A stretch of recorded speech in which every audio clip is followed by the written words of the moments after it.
ഇങ്ങനെ പറയേണ്ട ഒരു വിഷയമാണോ ഇത് എന്ന് ഞാൻ കുറേ ചിന്തിച്ചൊക്കെ. പക്ഷെ ഇങ്ങനെ അല്ലാണ്ട് എനിക്കിത് പറയാൻ പറ്റും തോന്നില്ല. എവിടെ തുടങ്ങണമെന്നൊരു കൺഫ്യൂഷനായിട്ട് ഇങ്ങനെ നിൽക്കാം. 2025 കഴിഞ്ഞ് 2025 പക്ഷെ എൻ്റെ ലൈഫിൽ ഞാൻ പകുതിക്ക് നിർത്തിയ പല കാര്യങ്ങളും റീബിൽഡ് ചെയ്ത് തുടങ്ങിയ ഒരു വർഷമായിരുന്നു. ഞാനെല്ലാം ചെയ്തുകൊണ്ടിരുന്ന ഒരു സമയമായിരുന്നു. നല്ല റിസൾട്ട് എനിക്ക് കിട്ടുകയും ചെയ്തിട്ടുണ്ടായിരുന്നു. മാറ്റമൊന്നുമില്ല, എല്ലാം പഴയ പോലെ തന്നെ. തുടക്കമൊക്കെ ഗംഭീരമാവും, എന്നിട്ട് അവിടെ നിൽക്കും. എന്തുകൊണ്ടാണ് ഇങ്ങനെ സ്റ്റോപ്പ് ആവുന്നത് എന്നുള്ളതിന് കൃത്യമായിട്ടുള്ളൊരു ആൻസറും ഉണ്ടാവില്ല. കാല് വെക്കാൻ തുടങ്ങുമ്പോൾ പ്രത്യേകിച്ച് ഒരു കാരണം ഉണ്ടാവില്ല, മുടങ്ങും.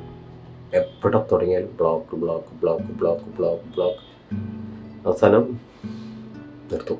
ഏറ്റവും മുന്നിലുണ്ടാകുന്നത് സാമ്പത്തികമായിരിക്കും. അതൊരു ചെറിയ പ്രശ്നമല്ല, നമ്മളെല്ലാ രീതിയിലും അത് ബാധിക്കും. എൻ്റെ കൂടെ നിന്ന് എന്നെ കൈയഴിഞ്ഞ് സഹായിച്ച കുറേ നല്ല സുഹൃത്തുക്കളുണ്ടായിരുന്നു. ഇവരോട് പറഞ്ഞ സമയത്ത് എനിക്കിത് കൊടുക്കാൻ പറ്റാണ്ടാവുമ്പോൾ ഇവരുടെ കോളുകൾ, ഇവരുടെ മെസ്സേജുകൾ, ഇവരുടെ പ്രസൻസ് എനിക്ക് ഹാൻഡിൽ ചെയ്യാൻ പറ്റാത്ത സിറ്റുവേഷനിലേക്ക് കൊണ്ടുപോയി.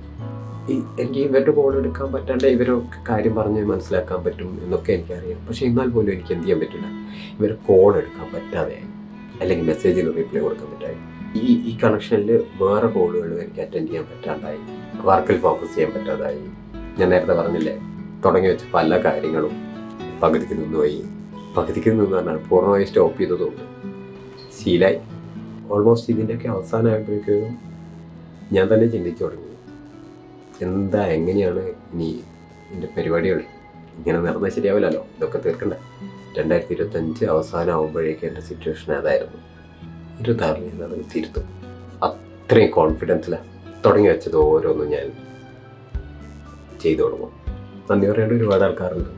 ഞാൻ നേരത്തെ പറഞ്ഞില്ലേ, എന്നെ മനസ്സിലാക്കി എന്നെ എല്ലാ രീതിയിലും ആക്കവഴിഞ്ഞ് സഹായിച്ച്, മാനസികമായിട്ടും സാമ്പത്തികമായിട്ടും എൻ്റെ കൂടെ നിന്ന് എൻ്റെ ഏറ്റവും അടുത്ത എൻ്റെ സുഹൃത്തുക്കൾ, എൻ്റെ ഫാമിലി മെമ്പേഴ്സ്, എൻ്റെ ഭാര്യ